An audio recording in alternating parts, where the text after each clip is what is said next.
আমি কিছু বিতর্কিত অংশ দিয়ে শুরু করি স্যার। সবার প্রথম হচ্ছে যে পাকিস্তান একটা রাষ্ট্র ছিল যেটা দুই দিক থেকে ভারতকে চেপে ধরেছিল। রাইট। এই ইউনিফাইড পাকিস্তানকে যদি স্ট্র্যাটেজিক্যালি ভাঙা যায় তাহলে স্ট্র্যাটেজিক অ্যাডভান্টেজ শুধুমাত্র ভারত পাবে। রাইট। এটা প্রকাশ্য দিবালোকের মতো সত্য। আমাদেরকে যে গল্পটা বারবার শোনানো হয় যে 1971 সালে হঠাৎ করে যুদ্ধটা শুরু হয়ে গেল, তারপরে একটা স্বাধীনতার ঘোষণা আসলো, যুদ্ধ হলো, আমরা জিতে গেছি। এত সরল তো না স্যার ব্যাপারটা। তো অবশ্যই না। নির্বাচনে সংখ্যাগরিষ্ঠতা পাওয়ার পরেও পাকিস্তানের প্রধানমন্ত্রী হওয়ার সুযোগ নিচ্ছেন না কেন মুজিবুর রহমান? এই প্রশ্নের জবাব কার কাছে আছে? ইন্দিরা মুজিবের যে আঁতাত শুরু থেকে, এই পৃষ্ঠাগুলো ইতিহাসের পাতা থেকে কে সরায় ফেলছে? তারপরে আগরতলা ষড়যন্ত্র মামলা। আগরতলা ষড়যন্ত্র মামলা, এটা তো তারা তখন বলতো মিথ্যা। কারেক্ট, মিথ্যা মামলা। তো এটা কেন মিথ্যা বলতো কেন তখন?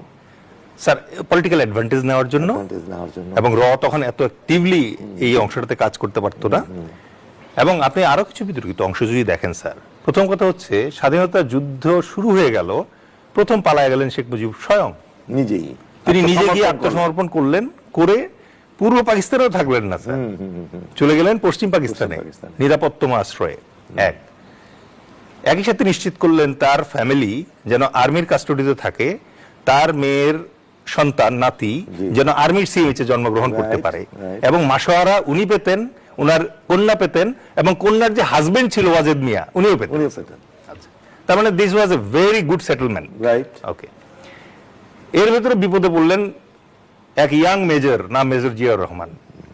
তাকে যখন জানজুয়া বললেন তার অধিনায়ক যে যাও ওই সোয়াত জাহাজ থেকে অস্ত্র খালাস করে নিয়ে আসো, আর ওইখানে যখন অ্যাম্বুশ বসায় রাখলেন তাকে মারার জন্য, ক্যাপ্টেন খালিক পিছন দিক দিয়ে দৌড়ে গেল, গিয়ে বলল স্যার খবরদার ওখানে যান না, আপনাকে কিন্তু অ্যাম্বুশ করবে খালিকুজ্জামান স্যার। তখন গিয়ে মেজর জিয়া বলল উই রিভোল্ট। তার এখন তো হি ওয়াজ সিনসিয়ার। রাইট। তো এই সত্যগুলো আমরা বলি না, আমরা ওই সত্য বলি না, আমাদেরকে একটা ছবি দেখানো হয় স্যার যে একজন সৈনিক 71 সালে একটা সৈনিক একটা বাঙালি লোকের লুঙ্গির ভিতরে উকি দিচ্ছে। আমাদেরকে এই ফ্যাসিস্ট হাসিনা এবং তার সরকার এবং তার কলুষিত বুদ্ধিজীবীরা দিনের পর দিন আমাদেরকে শিখাইছে এটা হচ্ছে পাকিস্তান সেনা এবং বাঙালি মুসলমানই চেক করছে। অথচ এই ছবিটি একজন ভারতীয় সাংবাদিকের তোলা, এবং ভারতীয় সাংবাদিকের বইয়েই আছে যে এইটা ইন্ডিয়ান সৈনিক, সে একজন রাজাকারের লুঙ্গির ভিতরে চেক করে দেখতেছে যে কোনো গ্রেনেড আছে কিনা। এই এভিডেন্সটা স্যার আমাদের কাছ থেকে লুকায় রাখা হয়েছে। আমাদের কাছ থেকে লুকায় রাখা হয়েছে কি স্যার? আমাদের যে 7 জন বীর শ্রেষ্ঠ আছে তার ভিতরে একজন আমাদের ভাই বীর শ্রেষ্ঠ engine room artificial Ruhul Amin, সে মারা গেছে কিন্তু ইন্ডিয়ান এয়ারফোর্সের বিমানের গুলিতে। এই কথাটা স্যার কখনো বলতে দেওয়া হয় না। গত সরকারের আমলে 7 বীর শ্রেষ্ঠকে নিয়ে আমার একটা বই বেরিয়েছে, বাংলাদেশের বীরগাথা।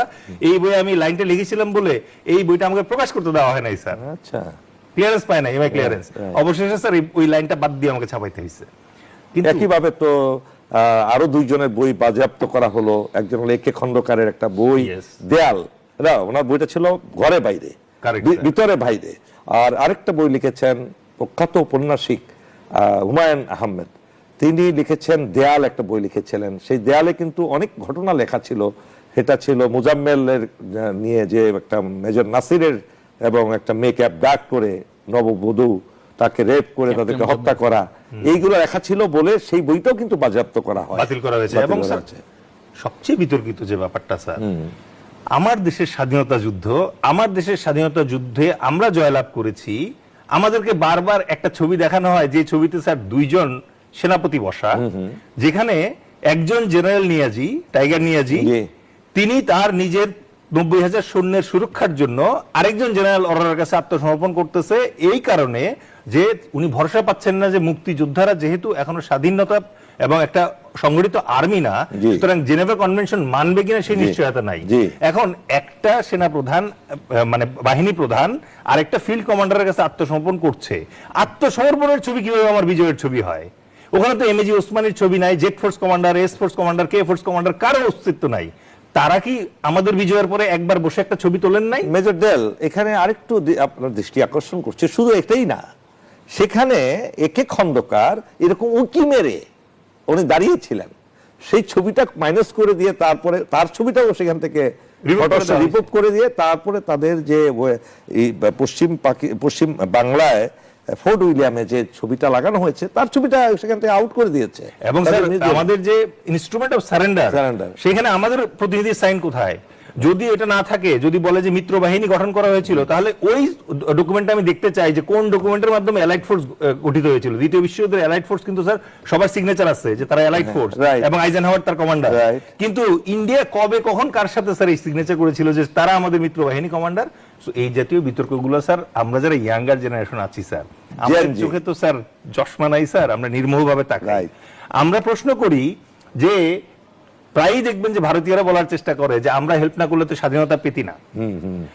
ইভেন আমি একজন রিসেন্টলি স্যার ইন্টারভিউ দেখলাম, একজন general, retired general of Indian army, উনি ইন্ডিয়ান কোর আর্টিলারি কোরের কমান্ডার ছিলেন। উনি বলছেন we gave them victory, come on, আপনি আমাদেরকে ভিক্টরি দিয়েছেন মানে 1971 সালে 16 ডিসেম্বরের মাত্র 12 দিনের জন্য আপনারা আসছিলেন আমাদের সাথে। কারেক্ট স্যার, মানে তারা তাদের ফার্স্ট ফোর্স এন্টার করলো 4 ডিসেম্বর এবং 10 ডিসেম্বর অ্যাকচুয়ালি যুদ্ধ শেষ। কিভাবে এটা একটা প্রশ্ন এসে দাঁড়ায়, সেই ময়মনসিংহ এর সেই বর্ডার থেকে, হালুয়াঘাটের ওই বর্ডার থেকে একদিনের মধ্যে ঢাকা প্রবেশ করলেন কেমনে? যদি দেশ মুক্ত না হতো সেই সময়, তাহলে সেখানেই তারা বিপদগ্রস্ত হতেন কিংবা সেখানে বাধার সম্মুখীন হইতেন, অ্যাটাক হতো তাদের উপরে। সেগুলো না করে একদিন না কয়েক ঘন্টার মধ্যে ঢাকা পুনি ইন্টার করে ফেলেন। এই জন্যই স্যার আমরা ইয়াঙ্গার জেনারেশনরা কিভাবে আনসার দিই স্যার জানেন? ওদেরকে আমরা আনসার দিই যে আপনারা আমাদেরকে 12 দিনের জন্য আমাদের মুক্তিযুদ্ধে এসে সহায়তা করেছেন, তার বিনিময়ে 1972 সালের মার্চ মাস পর্যন্ত আপনারা লুণ্ঠন করছেন। আপনারা লুণ্ঠন করছেন কুমিল্লা ক্যান্টনমেন্ট, আপনারা লুণ্ঠন করছেন যশোর ক্যান্টনমেন্ট, আপনারা খুলনা লুণ্ঠন করছেন। এবং এই লুণ্ঠন ঠেকানোর জন্য একজন মুক্তিযোদ্ধা এবং sector commander Jalil sir, major Jalil, উনি দাঁড়াইছিলেন, তাকে আপনারা ইতিহাসের প্রথম গুম করছেন, তাকে অ্যাবডাক্ট করে ফেলছেন এবং তাকে কিন্তু পদকও দেওয়া হয় নাই স্যার। আজ পর্যন্ত কোন সরকার তাকে কিন্তু সেক্টর কমান্ডার হিসেবে। আমরা আবার আপনার কাছে আসছি এই প্রসঙ্গ।